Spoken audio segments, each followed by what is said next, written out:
Então, já que nós já conversamos um pouquinho a respeito, né, do texto da Elisa Lucinda, né, como é que ele começa, qual é o significado, né, da sua, qual é a sua temática principal, né, qual é o significado do seu título.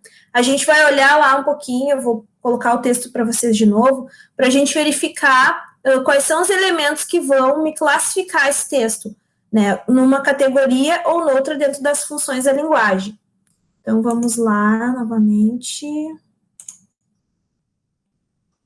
Aqui. Quando diz assim, vou colocar, vamos ver se eu consigo colocar aqui o marcador para vocês verem. Meu coração está aos pulos, quantas vezes minha esperança será posta à prova? Por quantas provas ela terá de passar? Tudo isso está aí no ar. Malas, cuecas que voam entupidas de dinheiro, do nosso, que reservamos duramente para educar as meninas mais pobres que nós, para cuidar gratuitamente da saúde dele e de seus pais. Esse dinheiro viaja na bagagem da impunidade e eu não posso mais. Então, vocês notem que aqui, ó, dos seus pais, né, vai rimar com mais, posso mais. Então, você tem que ter esse cuidado aqui, né, para verificar a conexão, né, que uma parte do texto tem com a outra, principalmente com relação à sonoridade. Quantas vezes, meu amigo, meu rapaz, minha confiança vai ser posta à prova?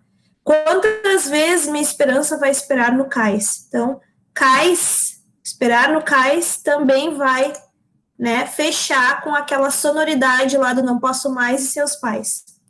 É certo que tempos difíceis existem para aperfeiçoar o aprendiz. Já vamos marcar aqui o aprendiz, porque depois ele vai se casar com o final da frase. Mas não é certo que a mentira dos maus brasileiros venha quebrar no nosso nariz. Ó, a relação com o nosso nariz e o aprendiz. Meu coração está escuro, a luz é simples, regada ao conselho simples de meu pai, minha mãe e minha avó, os justos que os precederam. Não roubarás, devolva o lápis do coleguinha. Esse apontador não é seu, minha filha. Ao invés disso, tanta coisa nojenta e torpe tenho tido de escutar. Até habeas corpus, onde é que estamos aqui que eu... preventivo, coisa da qual nunca tinha visto falar. Então, escutar.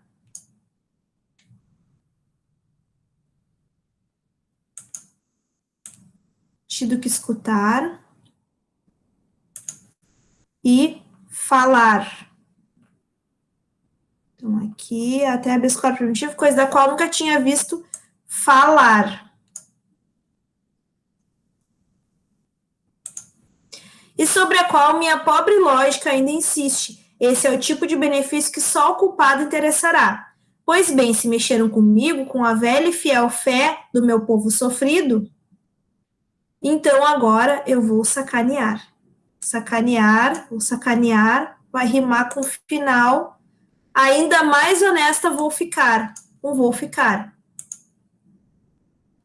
Só de sacanagem, dirão. Deixe de ser boba, deixe cabral que aqui todo mundo rouba. E vão dizer, não importa. Eu vou dizer, não importa. Será esse o meu carnaval. Vou confiar mais e outra vez. Eu, meu irmão, meu filho e meus amigos vamos pagar limpo a quem a gente deve receber, limpo do nosso freguês. Com o tempo, a gente consegue ser livre, ético e o escambau. Aí aqui, de novo, ela vai usar, né, uma palavra que ela é, vamos mudar a cor aqui, ela é considerada uma gíria, né, e não uma palavra formal. Dirão, é inútil, todo mundo sabe que aqui é corrupto desde o primeiro homem que veio de Portugal, para rimar com Portugal. Olhem só. Eu não direi que admito minha esperança é imortal. Eu repito, ouviram? Imortal. Sei que não dá para mudar o começo, mas se a gente quiser, vai dar para mudar o final. Tá? Então, eu quero só colocar em outra cor aqui para vocês perceberem que ela dá uma chamada no leitor aqui, vou colocar em rosa, como se ela estivesse conversando com o leitor, né? Eu repito, ouviram? Tá? Como se ela estivesse conversando conosco, que somos os seus interlocutores. Então, assim, já que, vamos ver se a gente consegue sinalizar com a canetinha aqui, um teclado, vamos ver, sim. A gente tem todos aqueles tipos de funções da linguagem, né? A gente tem a função da linguagem poética, né? Que são as funções de linguagem direcionadas, né? Para as músicas, para os poemas, para algum provérbio, né? Para alguma frase emblemática, pensamentos. Então, a gente tem. E a gente poderia enquadrar esse tipo de texto lá naquela função, embora que não seja um poema, seja um texto que também é uma espécie de crônica, mas por ela trazer essa carga emocional também, ela poderia ser classificada aqui como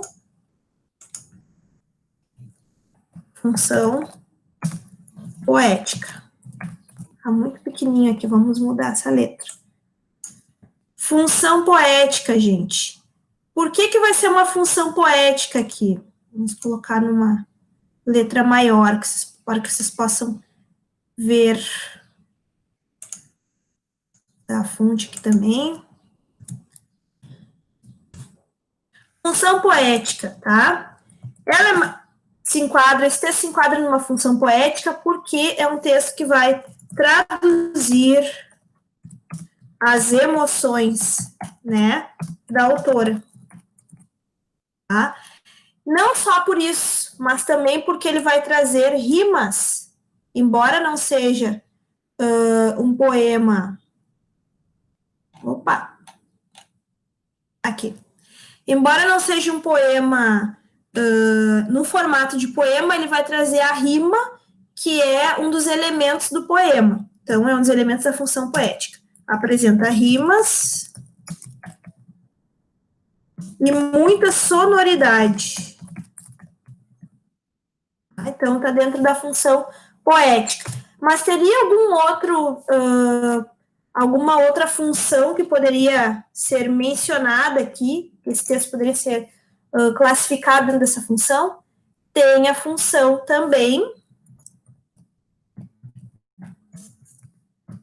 expressiva ou emotiva, porque já está dizendo, né? O texto todo ele vai vir carregado de emoções, sentimentos. Esses sentimentos não precisam ser sentimentos genuínos, de amor, de carinho, de adoração. Pode ser um sentimento de revolta, né? Angústia, decepção, tristeza. O que mais que a gente poderia colocar aqui? Sentimento da pessoa se sentir traída, né, de traição contra o seu povo, né, contra a sua nação, e outros sentimentos que essa autora vai abordar aqui. Então, facilmente esse texto ele pode ser incluído lá na função expressiva ou emotiva, porque ela está o tempo inteiro fazendo isso, né, expressando, mostrando a sua emoção. Teria algum outro tipo de função que esse texto poderia ser enquadrado? Sim, lá no finalzinho, ó, quando eu coloquei aqui em cor de rosa para vocês verem, pode ser incluído também na função fática. Que função é essa, prof? Função fática. É aquela função onde a pessoa que está falando, a pessoa que está se enunciando, ou a pessoa que está escrevendo, que também está se enunciando, só que de forma por escrito, né, não verbal, está utilizando a linguagem escrita e não a linguagem verbal, ela está buscando, né, o seu interlocutor, ela está buscando o seu ouvinte, o seu leitor, e além de expressar aquilo que ela está dizendo, ela está buscando o entendimento, o apoio daquele leitor. Então, quando ela diz ali, eu repito, ouviram, é para ter certeza de que aquela pessoa que está lendo o texto que ela escreveu vai ter essa consciência, né, de toda essa revolta, né, que ela quis passar. Ter consciência de que a pessoa entendeu, compreendeu o texto. Então, função fática, porque... Opa, vou encaixar outra. Porque faz menção ao leitor. Ela faz isso indiretamente ao longo do texto, tá, gente? Mas fica mais reforçado ali no final. Ao leitor, quando pede a sua interação ao final do texto. Viram, gente? Não é tão difícil assim da gente classificar, da gente pensar nos tipos de função, né? E aqui faltaram algumas funções que não cabem, né, nesse tipo de texto, tá? Por exemplo, função metalinguística. Não caberia aqui porque a função metalinguística ela vai falar exatamente do seu fazer literário, né? Do fazer escrito. Por exemplo, se eu sou uma poetisa e eu estou dando dicas de como pode se fazer um poema no próprio poema, aí isso sim seria uma função metalinguística, tá? Então, dentro dos tipos de função, fica mais de acordo dentro dessas três funções, que seriam as funções adequadas para o tipo de texto. Espero que vocês tenham entendido. Vamos interromper aqui o nosso compartilhamento.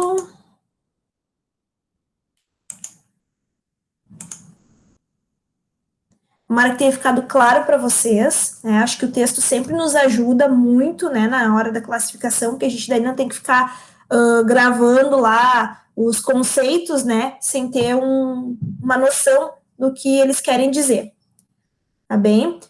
Continuem se cuidando, tá? Muita máscara, álcool gel nas mãos, tá? Saiam somente para o necessário, porque tá muito perigoso ainda.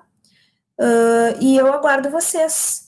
Quando vocês tiverem alguma dúvida, quiserem sugerir algum texto, algum debate sobre o que a gente está trabalhando também, serão bem-vindos, ok? Um beijo para todos e continuem estudando.